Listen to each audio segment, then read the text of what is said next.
দশম গ্রেড আমাদের যৌক্তিক অধিকার। আমরা এই অধিকার থেকে দীর্ঘদিন ধরে বঞ্চিত। সরকার 1994 সনের 164 নম্বর পরিপত্রমূলে উল্লেখ করেছেন যে বাংলাদেশে কর্মরত সকল ডিপ্লোমা ইঞ্জিনিয়ারিং এবং দ্বিতীয় শ্রেণীর মর্যাদা তথা দশম গ্রেড সুবিধা ভোগ করবে। কিন্তু রহস্যজনক কারণে 33টি ডিপার্টমেন্ট এই মর্যাদা ভোগ করলেও একমাত্র সার্ভেয়ার বিন্দু যে সকল ডিপার্টমেন্টে কর্মরত আছেন তারা এই মর্যাদা থেকে বঞ্চিত হচ্ছে। বাংলাদেশের একমাত্র ডিপ্লোমা ইঞ্জিনিয়ারিং পড়াশোনা করে একমাত্র যে বিভাগ সেই সার্ভেয়াররা এই সুবিধা থেকে বঞ্চিত হচ্ছে। এটি একটি চরম বৈষম্য।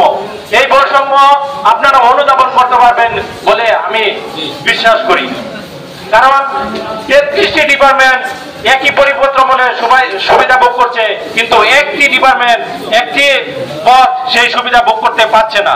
যা ভূমি অধিগ্রহণ শাখা, জেলা পরিষদ, সেটেলমেন্ট অফিস, রোডস অফিস, পানি উন্নয়ন বোর্ড, ভূতাত্ত্বিক জরিপ অধিদপ্তর সহ এরকম সরকারের 24টি বিভাগে সার্ভেয়াররা কর্মরত থাকে।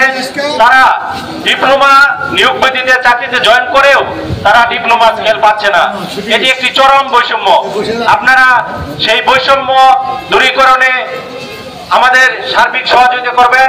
আমরা প্রিন্ট এবং ইলেকট্রনিক মিডিয়ার সাংবাদিকবৃন্দ, আপনারা সমাজের দর্পণ, আপনারা সমাজের বৈষম্যগুলো খুঁটিনাটি বিষয়গুলো সরকারের কাছে উপস্থাপন করেন। তারই ধারাবাহিকতায় আমরা দশম গ্রেড পাওয়ার লক্ষ্যে আমরা সমস্ত পদক্ষেপ নিয়েছি, কোনো গ্যাপ রাখিনি।